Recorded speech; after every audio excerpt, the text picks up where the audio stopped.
Hello student. इस question के series में 11th क्लास के कुछ क्वेश्चंस और हम देखेंगे। क्वेश्चन नंबर 15 तक हमने कंप्लीट कर लिया था। क्वेश्चन नंबर 16 से आगे हम बात करेंगे। क्वेश्चन नंबर 16 कह रहा है रुद्धोष्म उत्क्रमणीय प्रक्रिया की एंट्रोपी है। Entropy of an adiabatic reversible process is. तो देखिए, अगर हम बात करें कि यहाँ पे एक सिंपल सी बात बोला है, adiabatic reversible process.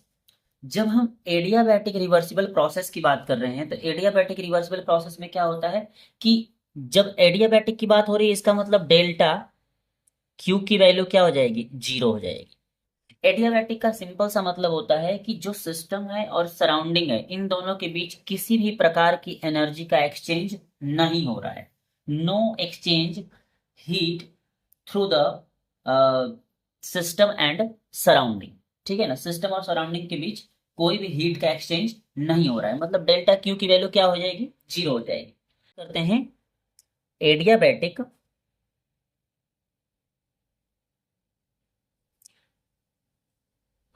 Reversible process के लिए। इसके लिए क्या हो जाएगा, एंट्रोपी। तो रिवर्सिबल प्रोसेस के लिए एंट्रोपी हो जाएगा delta S equal to Q reverse upon T. Q क्या है यहाँ पर, अगर हम क्यू की बात करें तो यहाँ पर क्यू क्या है आपका, यहाँ पर क्यू की वैल्यू क्या हो जाएगी, जीरो हो जाएगी। ये हीट एक्सचेंज है बेसिकली। क्या है ये, हीट एक्सचेंज है। ठीक है, ये क्या है, हीट एक्सचेंज है। अब ये हीट एक्सचेंज है तो आप जानते हैं कि हीट एक्सचेंज किसके बीच, हीट एक्सचेंज किसके बीच, between system and surrounding.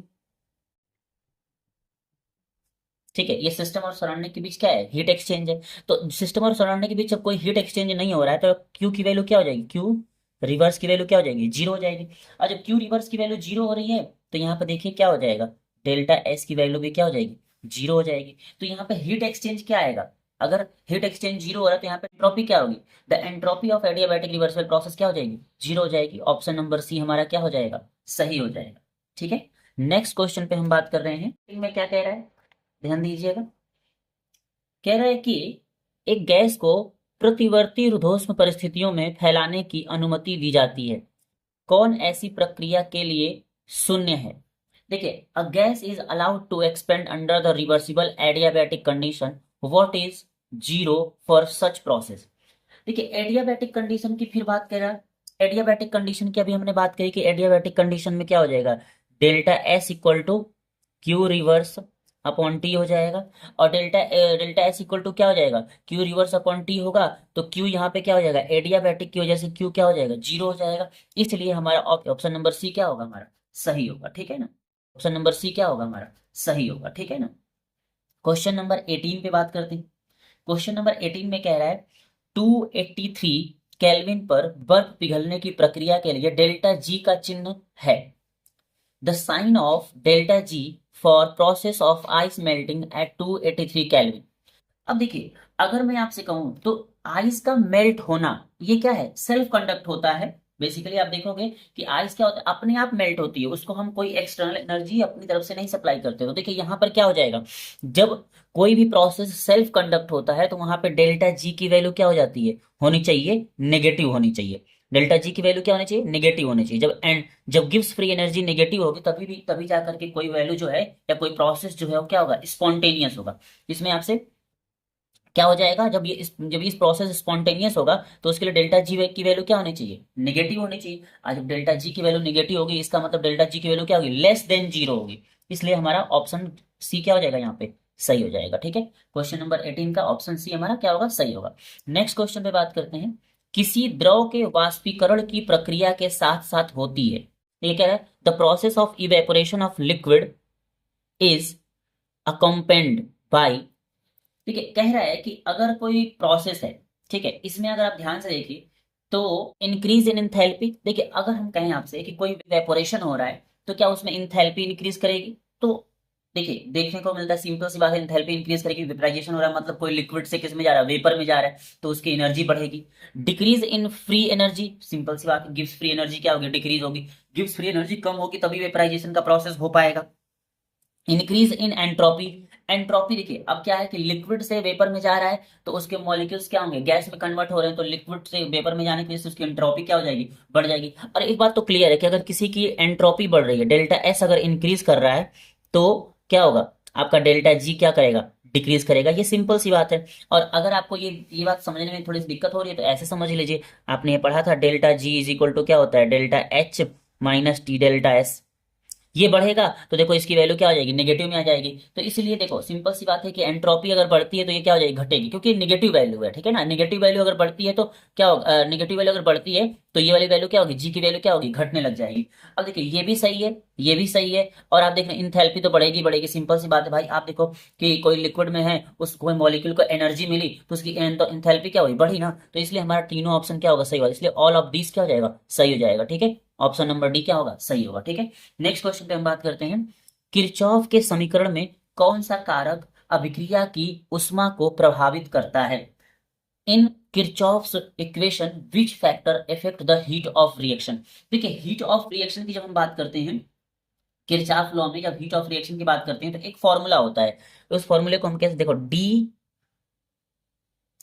H upon D T equal to delta C P, ठीक है।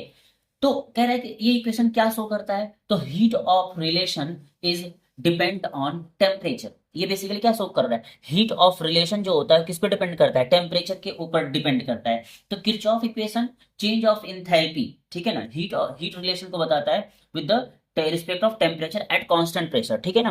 मतलब किसी भी सिस्टम के अंदर, किसी सिस्टम के अंदर जो हीट है, जो कांस्टेंट टेम्परेचर पे हीट कैपेसिटी है, वो किस पे डिपेंड करती है, बेसिकली टेम्परेचर पर डिपेंड करती है। ये किरचॉफ लॉ का इक्वेशन करता है, इसलिए हमारा हमारा ऑप्शन नंबर क्या हो जाएगा, बी सही हो जाएगा, ठीक है। हमारा ऑप्शन नंबर बी क्या होगा, सही होगा, ठीक है।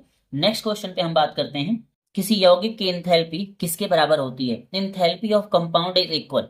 देखिए कोई भी अगर यौगिक बनता है, जैसे मान लीजिए हमने कोई रिएक्शन कराई, उस रिएक्शन में कोई यौगिक बना, तो उसकी एंथैल्पी किसके बराबर हो जाएगी, हीट ऑफ फॉर्मेशन के बराबर होगी, ठीक है ना। किसके बराबर होगी, हीट ऑफ फॉर्मेशन। कह रहा the standard enthalpy of compound, किसी भी जो है कंपाउंड की स्टैंडर्ड एंथैल्पी जो होती है, it's standard heat of formation, वो इसके स्टैंडर्ड हीट ऑफ फॉर्मेशन के क्या होती है, बराबर होती है, ठीक है। Standard heat of formation, standard condition का मतलब ये हो गया कि अगर आप उसको कहेंगे स्टैंडर्ड कंडीशन का मतलब कि हम एक मोल कंपाउंड का फॉर्मेशन हो रहा है 298 केल्विन पर हो रहा है, 1 एटीएम प्रेशर पे हो रहा है, तो उसका क्या हो गया, स्टैंडर्ड कंडीशन में फॉर्मेशन हो गया। और उस ड्यूरेशन में जो एनर्जी रिलीज होगी तो उसे हम क्या कहेंगे, इंथैल्पी ऑफ फॉर्मेशन कहेंगे। तो हीट ऑफ फॉर्मेशन या इंथैल्पी ऑफ फॉर्मेशन, इसलिए हमारा ऑप्शन नंबर बी क्या हो जाएगा, सही हो जाएगा, ठीक है।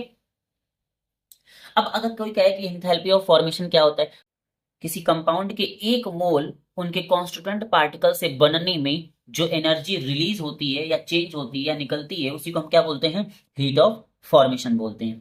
हीट ऑफ कंबशन क्या हो गया, तो हीट ऑफ कंबशन का मतलब होता है कि एक मोल कंपाउंड को कंप्लीटली कंबर्स करने में, कंप्लीटली जलाने में जो एनर्जी रिलीज होगी उसको हीट ऑफ कंबशन कहेंगे। नेक्स्ट क्वेश्चन में बात करते हैं, नेक्स्ट क्वेश्चन पे कहते हैं, गठन की मानक एंथैल्पी शून्य है। देखिए standard enthalpy of formation is zero.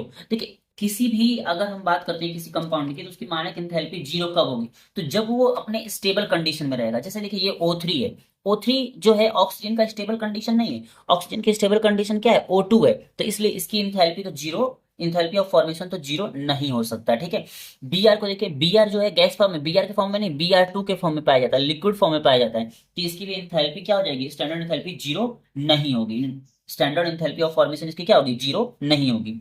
अगर हम ग्रेफाइट की बात करें तो देखिए ग्रेफाइट जो होता है ना, ये इसकी स्टैंडर्ड कंडीशन होती है, ठीक है। ग्रेफाइट की जो है ये अपनी स्टैंडर्ड कंडीशन होती है, मोस्ट स्टेबल कंडीशन में ये होता है, कार्बन का मोस्ट स्टेबल एलोट्रॉप है, तो इस कंडीशन में इसकी जो डेल्टा एच फॉर्मेशन होगा वो क्या हो जाएगा, जीरो हो जाएगा, ठीक है। तो ऑप्शन नंबर सी हमारा सही होगा। डायमंड जो होता है इसका एंथैल्पी ऑफ फॉर्मेशन जीरो नहीं होता है, ठीक है, ये स्टैंडर्ड एंथैल्पी ऑफ फॉर्मेशन इसका जीरो नहीं होता है। नेक्स्ट क्वेश्चन पे बात करते हैं, एक अणु की आबंधन ऊर्जा, bond energy of molecule, always negative, is always positive, is either positive और negative depend upon the physical state of the system. देखिए इसमें क्या है ना कि जब हम बॉन्ड एनर्जी की बात करते हैं तो किसी भी मॉलिक्यूल के, जैसे मान लीजिए अगर मैं आपसे कहूं कि हमारे पास जो है Cl2 है, तो अब Cl और Cl के बीच जो बॉन्ड होगा इसको ब्रेक करने के लिए हमें एनर्जी देनी पड़ेगी, तो वो एनर्जी क्या होगी, इसके साथ जुड़ेगी। ठीक है, तो इसका मतलब सिस्टम के साथ एनर्जी जुड़ी, इसका मतलब उसको हम किस में लेंगे, पॉजिटिव में। तो किसी भी, अगर मान लो कोई भी मॉलिक्यूल है ना, उसको अगर आपको ब्रेक करना है तो सिंपल सी बात है, उसके बॉन्ड को ब्रेक करने के लिए हमें एनर्जी देनी ही पड़ेगी। और बॉन्ड एनर्जी होती क्या है, अगर आपसे कोई पूछे बॉन्ड एनर्जी होती क्या है, तो सिंपल सी बात है कि एक मोल कंपाउंड में प्रेजेंट बॉन्ड को ना कम ब्रेक करने के लिए जो एनर्जी की रिक्वायरमेंट होती है उसी को हम क्या बोलते हैं, बॉन्ड एनर्जी बोलते हैं। तो यहाँ पर जब हम एनर्जी दे रहे हैं तो उसको हम क्या लेंगे, पॉजिटिव लेंगे। ठीक है ना, क्योंकि अगर सिस्टम से एनर्जी जुड़ रही है या सिस्टम एनर्जी एब्जॉर्ब कर रहा है तो उसमें क्या होगा, उसको पॉजिटिव लेते हैं। अगर सिस्टम से एनर्जी रिलीज होती निकलती तो उसको हम नेगेटिव लेते हैं। अगर यहीं पे बॉन्ड का फॉर्मेशन होता है ना तो वहां पर एनर्जी रिलीज होती और उसको हम नेगेटिव लेते हैं। लेकिन यहाँ पे क्या हो रहा है, बॉन्ड ब्रेकिंग की बात हो रही है, तो वहां पे क्या हो जाएगा, वो हमारा पॉजिटिव हो जाएगा। नेक्स्ट क्वेश्चन पे बात करते हैं। किसी अभिक्रिया का एंथैल्पी परिवर्तन निर्भर नहीं करता है। The enthalpy change of reaction does not depend on. देखिए किसी भी अभिक्रिया के लिए अगर हम बात करते हैं तो उसका एंथैल्पी चेंज किस बात पे निर्भर नहीं करता। तो देखिए इसमें होगा state of reactant and product. तो देखिए state of reactant and product पे निर्भर करता है कि भाई जो रिएक्टेंट है वो सॉलिड है, लिक्विड है, गैस है। ठीक है, प्रोडक्ट जो बना वो लिक्विड है, सॉलिड है, गैस है, इस पे तो डिपेंड करता है। Nature of reactant and product इस पे भी डिपेंड करता है। नेचर ऑफ रिएक्टेंट की बात करोगे तो नेचर ऑफ रिएक्टेंट में जैसे मान लीजिए वो आयनिक है, कोवेलेंट है, या जो प्रोडक्ट बना वो कैसा बन रहा है, ठीक है, वो आयनिक है, कोवेलेंट है, उसके नेचर पे डिपेंड करता है। डिफरेंट इंटरमीडिएट रिएक्शन, हाँ इस पे डिपेंड नहीं करेगा। देखो ऑप्शन नंबर हमारा सी क्या हो जाएगा, सही हो जाएगा। इस पे जो है डिपेंड नहीं करेगा। ठीक है, यहाँ पर अगर जब हम डिपेंडेंस की बात करते हैं तो यहाँ पे एक लॉ आता है, अगर मैं आपसे बात करूं तो उसको हम बोलते हैं हैसेस लॉ। हैसेस लॉ, हैसेस लॉ क्या कहता है, तो देखिए हैसेस लॉ के अकॉर्डिंग जो है ना, अगर मान लीजिए कोई रिएक्शन हो रही है, तो अगर कोई रिएक्शन हो रही है ए से बी बन रहा है, ठीक है, ए से बी बन रहा है उस रिएक्शन में, और इसमें इंथैल्पी चेंज मान लीजिए एक्स आ रही है। ठीक है, अब मान लीजिए यही रिएक्शन ए से बी बनने में पहले मान लीजिए ए से मान लीजिए फिर सी बना, सी से फिर डी बना, डी से जाकर के फिर बी बना, तो यहाँ पर जो इंथैल्पी चेंज आएगी ना वो एक्स ही आएगी।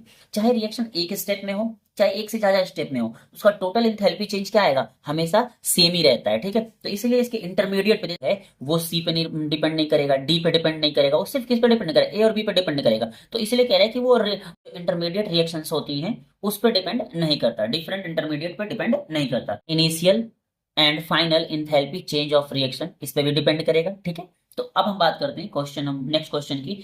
एक आदर्श गैस के 3 मोल स्वतः निर्वात में विस्तारित हो गए, किया गया कार्य होगा। देखिए अगर निर्वात है, ठीक है, अगर निर्वात है तो सिंपल सी बात है कि निर्वात में जब हम बात करेंगे, जैसे मान लीजिए हमारे पास कोई ये बीकर है और कोई सिलेंडर है, ये मान लीजिए हमारे पास कोई सिलेंडर है, इस पे ऊपर से पिस्टन लगा हुआ है और इसके अंदर कोई गैस भरी हुई है। ठीक है, इसके अंदर कोई गैस भरी हुई है, तो ऊपर से देखिए हमें इसको अगर निर्वात में, मतलब मान लीजिए किसमें 3 moles of ideal gas expanded spontaneously into vacuum, the work done will be. देखिए वैक्यूम में एक अगर काम हो रहा है तो वैक्यूम का मतलब क्या होगा कि इस पे एक्सटर्नल प्रेशर जो है, जो पी एक्स हो गया वो क्या हो जाएगा, जीरो हो जाएगा। पी एक्सटर्नल क्या हो जाएगा, जीरो हो जाएगा। और पी एक्सटर्नल जीरो जीरो होने का मतलब क्या है, तो देखिए एक फॉर्मूला होता है W equal to work done equal to क्या हो जाएगा, माइनस का पी एक्सटर्नल डेल्टा वी। ठीक है, तो देखिए यहाँ पे आप देखने को मिल रहा है कि पी एक्सटर्नल क्या हो गया, जीरो हो गया, क्योंकि बाहर से कोई प्रेशर ही नहीं लग रहा है। तो जब ये जीरो हो गया तो वर्क भी क्या हो जाएगा, जीरो हो जाएगा। इसलिए हमारा ऑप्शन नंबर सी क्या होगा, सही होगा। ठीक है, नेक्स्ट क्वेश्चन पे हम बात करते हैं। देखिए बोला है रुद्धोष्म प्रक्रिया के लिए कौन सा सही है। रुद्धोष्म प्रक्रिया for adiabatic process which is correct. Adiabatic process में क्या होता है, एडियाबैटिक प्रोसेस का मतलब क्या होगा कि यहाँ पे हीट चेंज क्या हो जाएगा, जीरो हो जाएगा, क्यू की वैल्यू जीरो हो जाएगी। इसलिए हमारा ऑप्शन नंबर सी क्या हो जाएगा, सही हो जाएगा। नेक्स्ट क्वेश्चन पे हम बात करें। Cl2 से 2Cl इस प्रक्रिया में डेल्टा एच का मान होगा।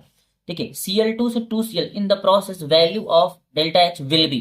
देखिए यहाँ पे क्या होगा ना कि वैल्यू देखो Cl2 था, अभी हमने बात करी थी कि Cl2 है, मतलब Cl और Cl के बीच बॉन्ड बना हुआ है और इसको किस में कन्वर्ट कर रहे हैं, Cl एटम में कन्वर्ट कर रहे हैं। इसका मतलब इस बॉन्ड को ब्रेक करने के लिए हमें एनर्जी देनी पड़ी होगी। ठीक है, तो उसको हम किस में लेंगे, पॉजिटिव में लेंगे, अभी पीछे हमने बात करी थी।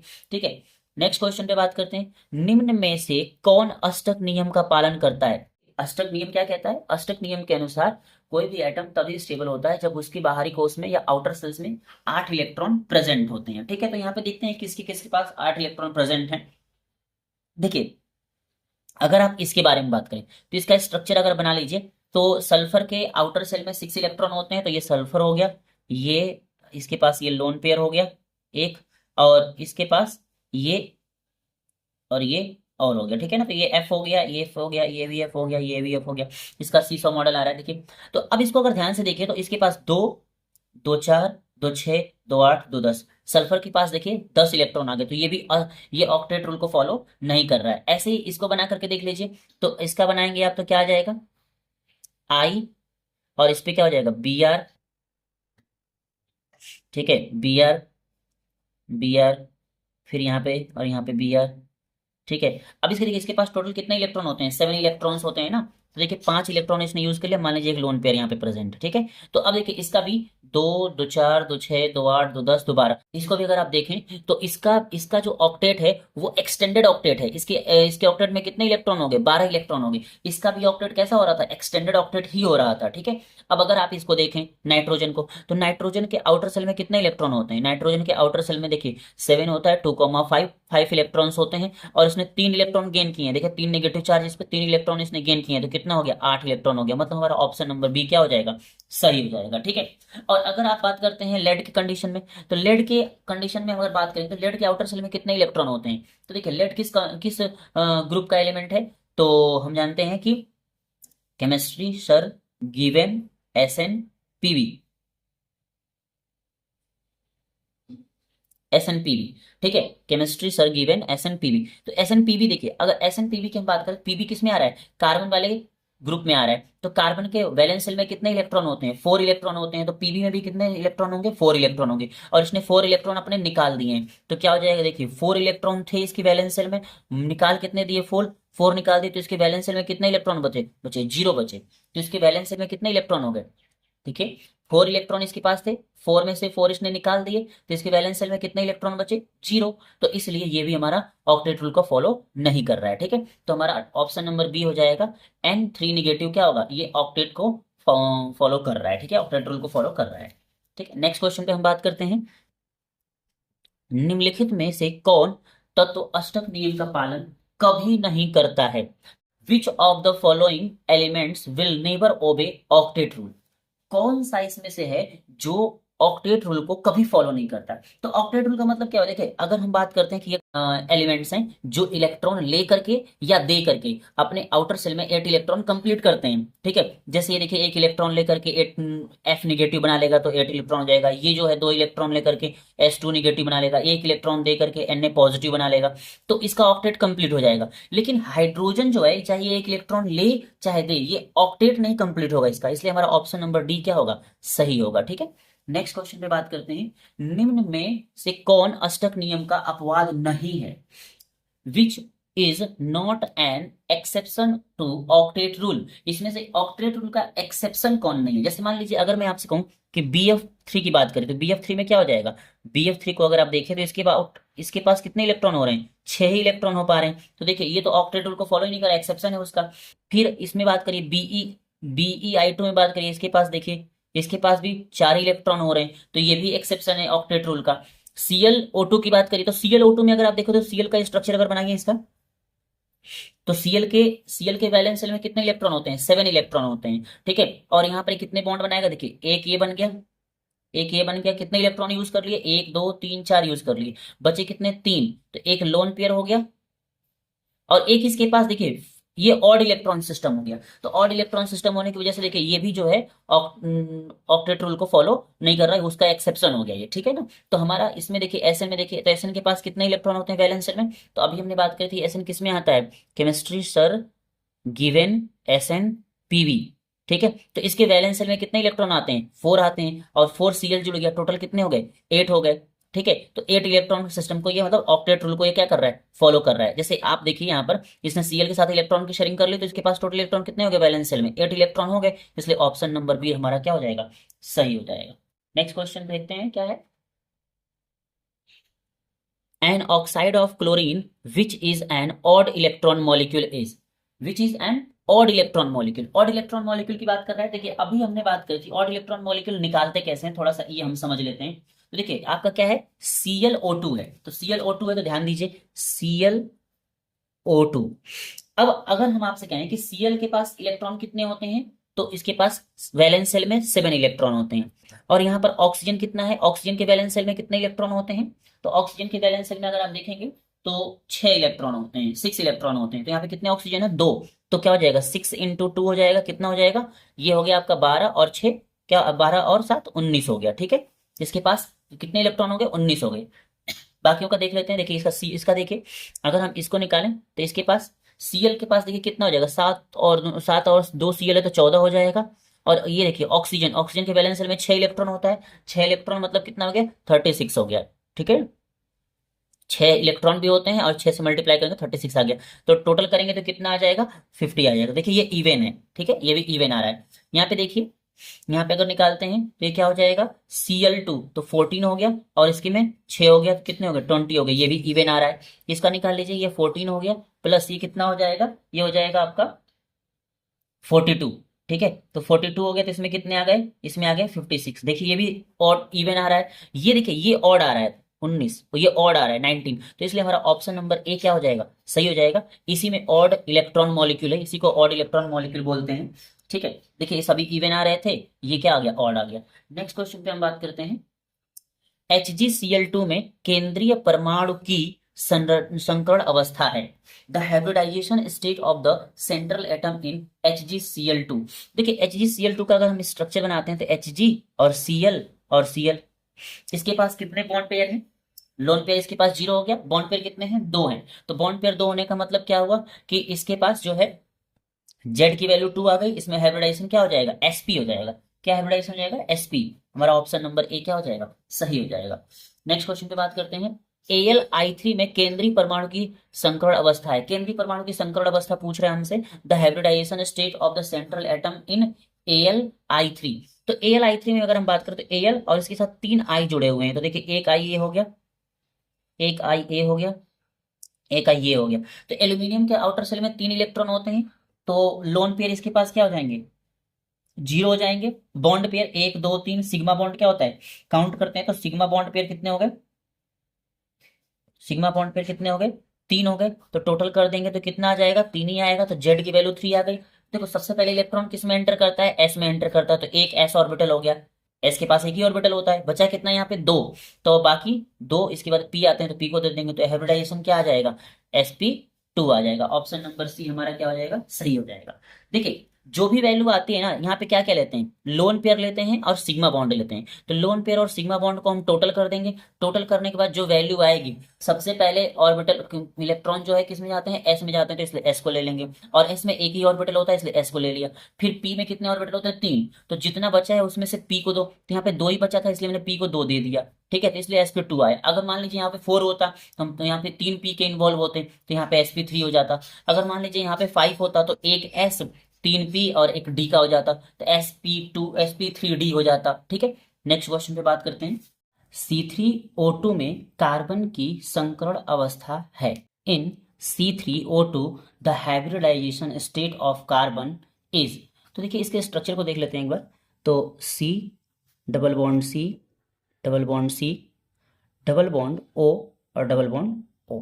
देखिए यहाँ पर कार्बन की किसी भी कार्बन को देखेंगे आप तो इसके पास एक सिग्मा बॉन्ड है, और इधर से एक सिग्मा बॉन्ड है, इसके पास टोटल मिलाकर के 2 सिग्मा बॉन्ड है, इसके पास भी टोटल मिलाकर के 2 सिग्मा बॉन्ड है, इसके पास भी टोटल मिलाकर 2 सिग्मा बॉन्ड है। तो 2 सिग्मा बॉन्ड प्रेजेंट है, लोन पेयर 0 है, तो इसलिए हाइब्रिडाइजेशन क्या आ जाएगी, sp हाइब्रिडाइजेशन देखने को मिलेगी, इसलिए हमारा ऑप्शन नंबर बी क्या हो जाएगा, सही हो जाएगा, ठीक है। संकरण से हमारा तात्पर्य किसके संकरण से है, ध्यान दीजिएगा। By hybridization we means the hybridization of. देखिए हाइब्रिडाइजेशन की मीन्स पूछ रहा है कि मतलब कि संकरण का क्या मतलब हुआ, संकरण में इन्वॉल्व कौन होता है, इलेक्ट्रॉन नहीं होता है, प्रोटॉन भी नहीं होता है, परमाणु भी नहीं होता है, कौन होता है, ऑर्बिटल होता है, ठीक है, एटॉमिक ऑर्बिटल होता है, इसलिए हमारा ऑप्शन नंबर सी होगा। थोड़ा सा इसको समझते हैं। जैसे मान लीजिए कि अगर मैं आपसे कहूं कि हमारे पास CH4 है, CH4 है, तो CH4 का में अगर हम कार्बन का इलेक्ट्रॉनिक कॉन्फ़िगरेशन करें तो क्या हो जाएगा, 1s2 2s2 और 2p टू। तो देखिए ये एक्साइटेड स्टेट में जाएगा तो यहाँ पर एक इलेक्ट्रॉन हो जाएगा और यहाँ पे कितने हो जाएंगे, तीन हो जाएंगे। इसका ये एक्साइटेड स्टेट है। तो यहाँ पे क्या हो जाएगा, यहाँ पे एक इलेक्ट्रॉन और यहाँ पे क्या है, तीन इलेक्ट्रॉन हो गए। देखो जब इसको स्टडी किया गया है ना, तो क्या हो गया, देखिए इसके पास चार अनपेयर्ड इलेक्ट्रॉन हो गए ना। जब इसको स्टडी किया गया मीथेन का, सॉरी, जैसे हमने मीथेन का स्ट्रक्चर बनाया, तो देखिए इसमें क्या है ना कि जब ये देखा गया कि इसका सभी बॉन्ड की जो नेचर है, लेंथ, बॉन्ड, जो बॉन्ड लेंथ हो गई, बॉन्ड एनर्जी हो गई, वो क्या है, सिमिलर आ रही है। जबकि ऐसा होना नहीं चाहिए। अगर हम इसके हिसाब से देखें तो, अगर इसके हिसाब से देखें तो ऐसा होना नहीं चाहिए, क्योंकि देखिए जो हाइड्रोजन का ऑर्बिटल आएगा वो एक तो एस से ओवरलैप करेगा, बाकी ये तीन पी से ओवरलैप करेगा। तो इसमें क्या है ना, सबकी बॉन्ड लेंथ और एनर्जी अलग अलग आनी चाहिए, ठीक है। तो ऐसा हुआ कि जब ये स्टडी हुआ कि नहीं सबकी बॉन्ड लेंथ तो एक जैसी आ रही है, तो एक कॉन्सेप्ट को इंट्रोड्यूस किया गया कि नहीं ऐसा नहीं होता है। पता है पहले क्या होगा कि ये जो अलग अलग एनर्जी के ऑर्बिटल्स हैं, डिफरेंट एनर्जी के जो ऑर्बिटल्स हैं, ये आपस में मिक्स होते हैं और सेम एनर्जी, सेम शेप और सेम नंबर ऑफ ऑर्बिटल का फॉर्मेशन करते हैं। तो जब ये आपस में मिक्स होकर के जो एनर्जी ऑर्बिटल का फॉर्मेशन करेंगे, तो वो क्या होंगे, जो ये चार ऑर्बिटल बनेंगे, एक दो तीन, एक दो तीन चार, जो ये चार ऑर्बिटल बनेंगे वो कौन से होंगे, तो एक एस इन्वॉल्व हुआ है, तीन पी इन्वॉल्व हुआ है, तो सभी का सभी नेचर कैसा होगा, sp3 का होगा। सबकी एनर्जी एक जैसी होगी। सबकी एनर्जी जब एक जैसी होगी तो इससे जो बॉन्ड बनाएगा, उस बॉन्ड की लेंथ, उस बॉन्ड की एनर्जी वो क्या आएगी, एक जैसी ही आएगी। तो उसमें कौन इन्वॉल्व हो रहा है, देखिए उसमें ऑर्बिटल इन्वॉल्व हो रहे हैं, तो इसलिए हमारा एटॉमिक ऑर्बिटल वाला ऑप्शन सही होगा, ठीक है। नेक्स्ट क्वेश्चन पे हम बात कर लेते हैं कि sp3d संकरण में शामिल d ऑर्बिटल है।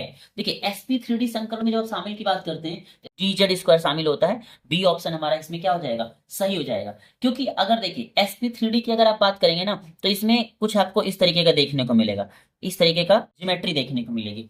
तो अगर आप कहें कि sp3d हाइब्रिडाइजेशन में जो है लीड करता है कौन, जो ट्राइगोनल बाइपिरामिडल होता है। जब sp3d हाइब्रिडाइजेशन आता है तो उसकी ज्योमेट्री कैसी आती है, इसको हम बोलते हैं ट्राइगोनल बाइपिरामिडल, ठीक है। ट्राइगोनल बाइपिरामिडल इसकी ज्योमेट्री बनती है।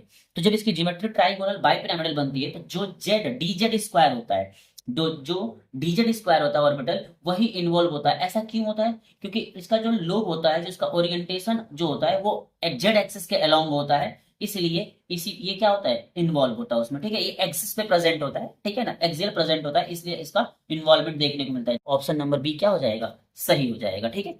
नेक्स्ट क्वेश्चन पे हम बात करते हैं। एक sp3 संकरण कक्षक में होता है sp3 hybrid orbitals contain. sp3 और हाइब्रिड ऑर्बिटल क्या कंटेन करते हैं, तो sp3 में देखिए, अगर आप देखें तो यहाँ पे क्या हो गया, यहाँ पर अगर हम इसमें कितने ऑर्बिटल हो गए, चार हो गए, ठीक है।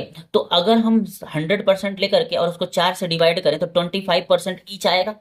अब देखिए यहाँ पी कितना है, तो पी तीन है, तो इसका 75% हो जाएगा पी का, और क्या हो जाएगा, 25% हो जाएगा किसका, एस का, ठीक है। तो जब 25% एस, इसका मतलब एस कितना है, 1/4 है, ठीक है ना। एस कितना है, 1/4 है। तो हमारा देखिए इसमें 1/4, तो एस कहीं नहीं दिख रहा है, ठीक है। तो पी कितना है, 3/4 है। देखिए पी कितना है आपका, 3/4 है, तो इसलिए हमारा और ऑप्शन नंबर सी क्या हो जाएगा, सही हो जाएगा। 3/4 पी कैरेक्टर इसमें देखने को मिलता है। नेक्स्ट क्वेश्चन पे बात करते हैं। सल्फेट आयन का आकार है, the shape of sulphate ion is. Sulphate ion को अगर आप बनाएंगे, देखिए सल्फेट आयन को बना करके देख लीजिए। जैसे मान लीजिए ये सल्फेट है, आयन है, इसको सल्फेट आयन होता है SO4 2 नेगेटिव, डबल बॉन्ड हो गया, ठीक है। फिर उसके बाद एक ये आप दिखा लीजिए, नेगेटिव चार्ज आएगा इस पे, ये भी नेगेटिव चार्ज आएगा, और एक डबल बॉन्ड हो गया। तो अगर आप देखें तो इसमें सिग्मा बॉन्ड कितने हैं, 1 2 3 4 है, ठीक है। इसने अपने सारे इलेक्ट्रॉन को वैलेंस शेल के यूज कर लिया, जिसके पास लोन पेयर जीरो हो जाएंगे। तो देखिए इसके पास कितने सिग्मा बॉन्ड आ रहे हैं, लोन पेयर तो जीरो आ गया, सिग्मा बॉन्ड कितने आ गए, बॉन्ड पेयर इसके चार आ गए, तो जेड की वैल्यू क्या आ गई, 4 आ गई। तो इसमें से एक एस को दे दो, बाकी बचा तीन पी को दे दो। हाइब्रिडाइजेशन क्या आ रहा है, sp3 आ रहा है, और sp3 हाइब्रिडाइजेशन आने का मतलब कि ज्योमेट्री कैसे हो जाएगी, टेट्राहेड्रल हो जाएगी। कैसे हो जाएगी, टेट्राहेड्रल ज्योमेट्री देखने को मिलेगी। जैसे मैं एक चीज आपको बता दूं कि अगर किसी के पास जो है ना, देखो जेड की वैल्यू, किसी के पास अगर जेड की वैल्यू जो है ना 2 आती है, तो उसका जो है हाइब्रिडाइजेशन जो आएगा वो sp आएगा, और उसकी जो ज्योमेट्री होगी वो कैसी होगी,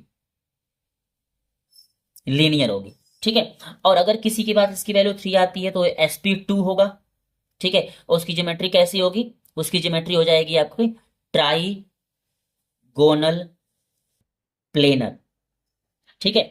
अगर किसी के पास जेड की वैल्यू 4 होती है तो उसकी ज्योमेट्री जो उसकी जो हाइब्रिडाइजेशन होगा वो sp3 हो जाएगा और कैसा हो जाएगा, टेट्रा हेड्रल।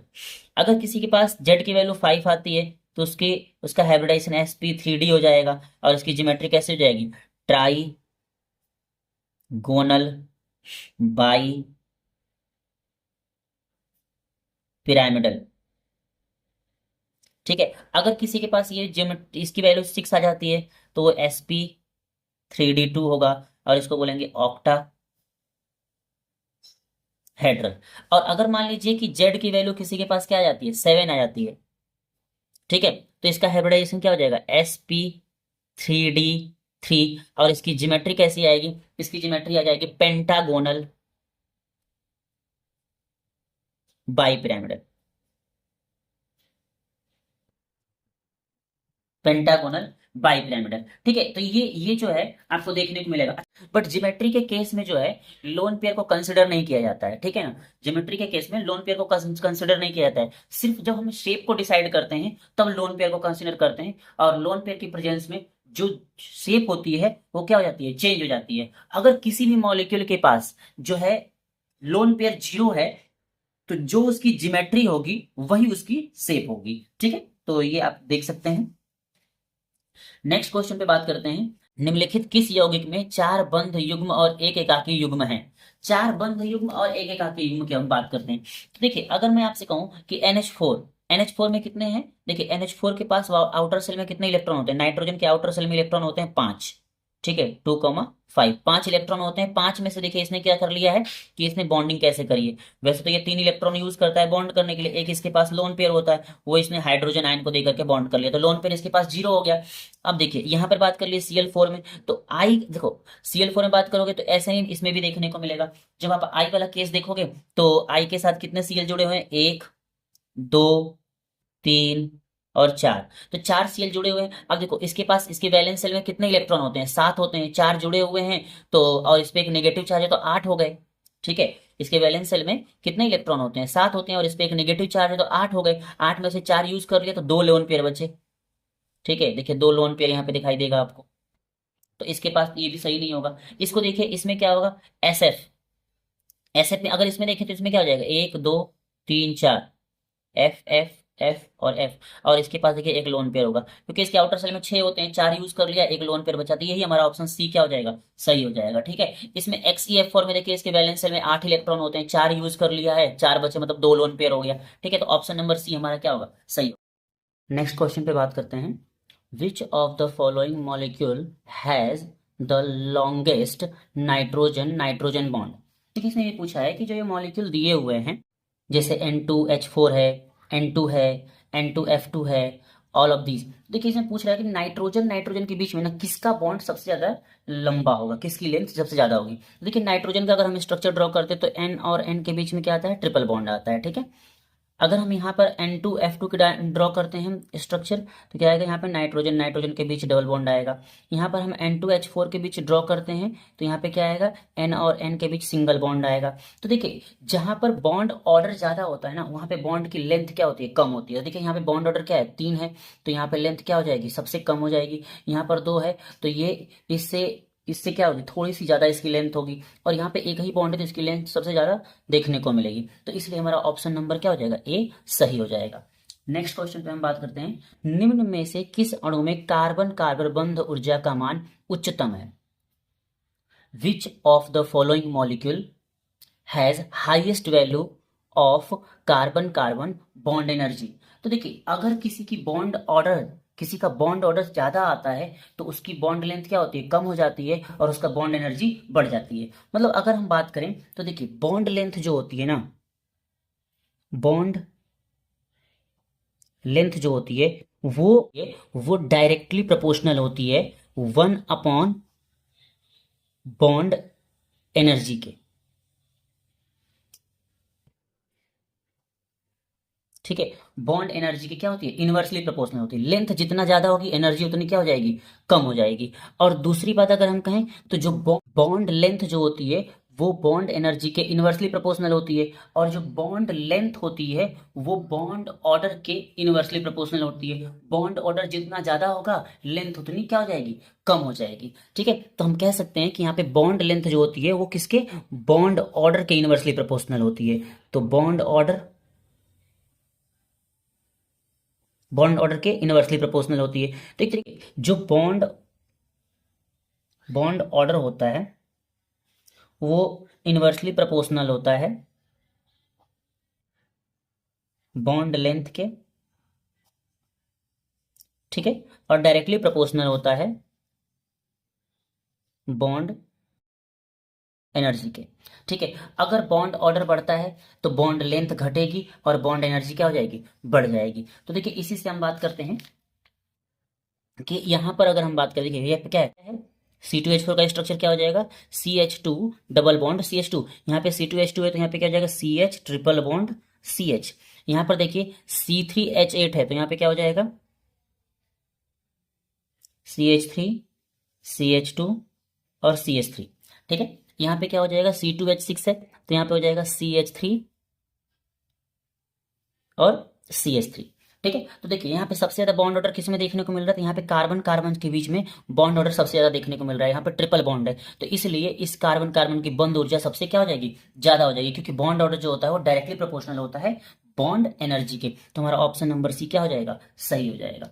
नेक्स्ट क्वेश्चन पे हम बात करते हैं, निम्नलिखित में से किसकी बंद लंबाई सबसे छोटी होगी, विच of the following has shortest bond length. तो देखिए हम जानते हैं कि जब हम पीरियोडिक टेबल में मूव करते हैं लेफ्ट से राइट की तरफ तो क्या होता है, साइज पर एटम्स की साइज क्या होती है, घटती है। ठीक है, और जब हम ऊपर से नीचे की तरफ मूव करते हैं, ग्रुप में ऊपर से नीचे की तरफ मूव करते हैं तो साइज क्या होती है, बढ़ती है। तो साइज बढ़ती है तो देखो बॉन्ड लेंथ क्या होती है, तो बॉन्ड लेंथ जो होती है दो एटम जो आपस में कोवेलेंटली बॉन्डेड हैं उनके न्यूक्लियस के बीच की डिस्टेंस होती है। अब देखिए साइज अगर बड़ा होगा एटम का तो न्यूक्लियस के बीच की डिस्टेंस ज्यादा होगी, साइज छोटा होगा तो न्यूक्लियस के बीच की डिस्टेंस कम होगी। तो देखिए यहाँ पर क्या है, F2 का साइज क्या है, इनमें सबसे छोटा है तो इसलिए इसके बीच की बॉन्ड लेंथ क्या आएगी, सबसे छोटी आएगी, इसलिए हमारा ऑप्शन नंबर बी क्या हो जाएगा, सही हो जाएगा। ठीक है, नेक्स्ट क्वेश्चन पे हम बात कर लेते हैं, एथीन में कार्बन कार्बन बंद दूरी कितनी होगी। देखिए in ethene the carbon carbon bond distance is, देखिए बॉन्ड डिस्टेंस की अगर हम बात करते हैं तो देखो यहाँ पर ये जो है 154 जो है पिकोमीटर, ये होती है एल्केन में। एल्केन में अगर कार्बन कार्बन के बीच जहां पे सिंगल बॉन्ड होगा वहां पर 154 पिकोमीटर देखने को मिलेगी, और यहाँ पे देखा जाए तो 134 पिकोमीटर देखने को मिलेगी आपको कार्बन कार्बन डबल बॉन्ड के बीच में। और यहाँ पे क्या पूछा है, एथीन के बीच में, तो एथीन मतलब जहां पे कार्बन कार्बन के बीच में क्या होगा, डबल बॉन्ड प्रेजेंट होगा, और एथीन का मतलब ये आपका CH2 डबल बॉन्ड CH2। तो यहाँ पर हमारा ऑप्शन नंबर सी क्या हो जाएगा, सही हो जाएगा। 134 इसके बीच की 134 पिकोमीटर इसके बीच की क्या होगी, डिस्टेंस होगी। ठीक है, नेक्स्ट क्वेश्चन पे हम बात करते हैं, निम्नलिखित में से किसमें कार्बन हाइड्रोजन बंध सबसे मजबूत होगा। तो देखिए जहां पर लंबाई छोटी होगी वहां पे बॉन्ड क्या होगा, मजबूत होगा। तो अभी हमने पीछे बात करी थी क्लोरीन का साइज क्या होता है, फ्लोरीन से बड़ा होता है, और ब्रोमीन का साइज भी फ्लोरीन से बड़ा होता है, और आयोडीन का साइज भी फ्लोरीन से बड़ा होता है, और साथ में देखिए सब में क्या है, CH3 जुड़ा हुआ है। तो इसलिए हमारा ऑप्शन नंबर सी क्या हो जाएगा, सही हो जाएगा। इसकी जो बॉन्ड लेंथ होगी वो सबसे छोटी होगी तो बॉन्ड एनर्जी क्या होगी, ज्यादा आएगी। नेक्स्ट क्वेश्चन में बात कर लेते हैं, बंद लंबाई का सही क्रम क्या है, the correct order of bond length. Correct order of bond length का मतलब क्या होगा, तो देखिए हमने अभी बात करी थी कि जिसका बॉन्ड ऑर्डर ज्यादा होगा उसकी लेंथ क्या हो जाएगी, कम हो जाएगी। तो जिसका बॉन्ड ऑर्डर कम होगा उसकी लेंथ क्या होगी, ज्यादा होगी। देखो कार्बन कार्बन के बीच सिंगल बॉन्ड होगा तो सबसे ज्यादा लंबाई इसी की होगी। फिर कार्बन कार्बन के बीच डबल बॉन्ड होगा, फिर उसकी लंबाई होगी। फिर कार्बन कार्बन के बीच ट्रिपल बॉन्ड होगा तो सबसे कम इसकी लंबाई देखने को मिलेगी। तो ऐसा ऑप्शन कौन सा है, तो देखिए ऑप्शन नंबर बी हमारा क्या होगा, सही होगा। ठीक है, ऑप्शन नंबर बी हमारा क्या हो जाएगा, सही हो जाएगा। आई होप आप लोगों को ये एक्सप्लेनेशन समझ में आया होगा। चैनल को सब्सक्राइब करिए, वीडियो को लाइक करिए, शेयर करिए। Thank you.